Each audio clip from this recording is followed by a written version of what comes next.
Okay, chapter 2 of The Odd Ones Out. Squeaky, the Lovelorn Toad. There are 3 seasons in Arizona: hot, really hot, and short break called monsoon season. Monsoon season is great because it comes at the end of July when the sun has been baking everything for 4 months. So Arizonans welcome the rain, even if it does come with a lot of lightning and an almost malevolent downpour that seems like it's trying to drown you. Every year, the water floods roads, revives weeds, and unearths a bunch of toads who show up in search of toad partners. Yep, all of a sudden, the desert turns into the happening single spots for toads. If you're walking around outside in the evening, sometimes you'll mistake a toad for a rock on the sidewalk until you almost step on it and it hops angrily away. One time I was out with my twin sister, Faith, and my older brother, Luke, and we found a toad that didn't hop away fast enough to escape from us. Naturally, we decided to pick it up and bring it home. Sillies.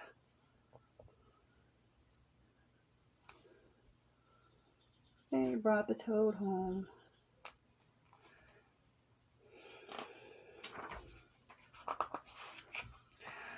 We named the toad Squeaky and put him in the terrarium, or more accurately, an oversized bucket with some leaves and twigs.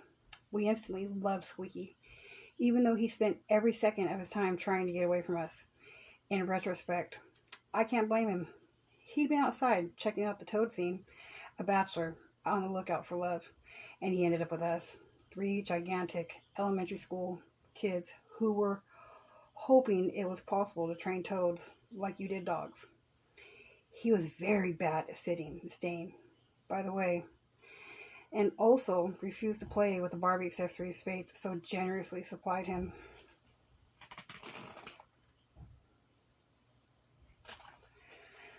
One thing we learned about toads is that they don't make the classic rivet sound that every pre-K book says they make. Toads can make a wailing sound like a large annoyed balloon being deflated.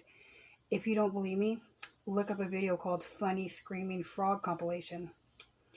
Squeaky was a toad, not a frog, but their species are so close. I bet even they themselves get confused. Anyway, the noise that came out of Squeaky's toad's vocal cords sounded like those frogs combined. If you don't have access to a computer, I will try my best to visually describe what it sounded like. He says, "You look nothing like your profile pic."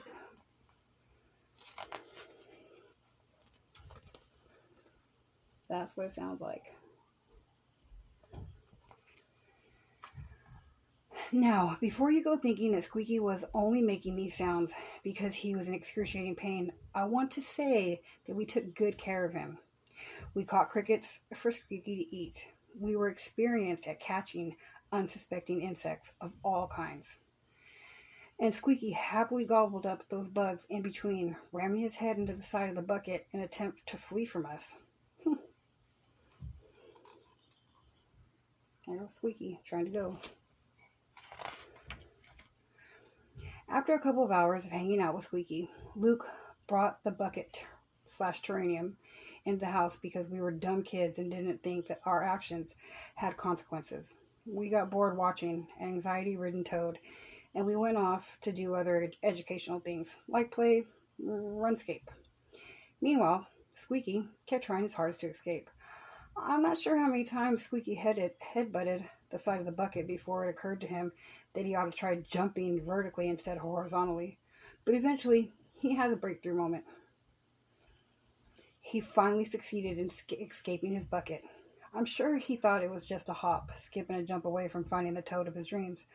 Unfortunately, he now had to escape a much bigger cage called our house. As soon as we realized Squeaky was missing, we went to the small, defenseless animal is loose in our house mode. We siblings had dealt with this sort of thing before. With our hamsters, we put the dog, Georgie, and the cats outside, and we made sure No one sat on the couch without checking under the cushions to make sure it was toadless first. We looked around for a while, but our house had lots of potential toad hiding places. For some reason, Squeaky decided not to make a single squeak while we were searching for him. Finally, we had to break the news to Mom. We lost him. So then Mom went into mom mode, which meant she made us pick up and straighten stuff in the house in hope that if the house was cleaner, we'd have an easier time spotting a rogue toad. Mom mode frequently involved making us clean. How moms make kids solve problems. Kids lose something, make them clean. Kids say they're bored, make them clean. Kids are fighting, make them clean. We spent the rest of the day straightening the house and searching for Squeaky, while Mom panicked that if we didn't find him soon, the house would contain a huge rotting toad carcass somewhere. Thanks for caring, Mom. Finally, Faith and I found Squeaky, trying to eke out a living behind in the computer desk. We may have been playing RuneScape instead of cleaning when this happened. There were enough bugs in that corner for the spiders to live on. So who knows, maybe Squeaky could have pulled it off and started a new life there. A lonely life, but a new one. Then Mom told us we had to set Squeaky free. Before anyone points out the last time we let a pet that we'd keep for a day go free, freedom didn't turn out very well. We were pretty sure Squeaky was too big and too unappetizing for a bird to carry off. We put him down in the park by our house, and he hopped off into the sunset, screaming toad curses at us.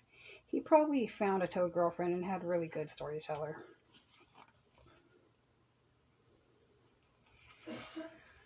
Plus, he lived out the rest of his toad life knowing that he would live on forever in our hearts. All in all, having a pet toad was an educational experience, despite the fact that I still don't know much about toads. I still have so many questions. What does a toad sound like when it's not in distress? What does a toad sound like? Oh, let's see. Why do they look so angry all the time? Do toads even have natural predators? I mean, besides 8-year-olds? Anyway, what you should learn from this story is that finding love will often take you to places you hadn't expected, although hopefully not into strangers' houses, hiding behind their furniture. Whatever the case, don't give up on your dreams. Eventually, you too will find the way to that metaphorical sunny park and the toad who is waiting to love you.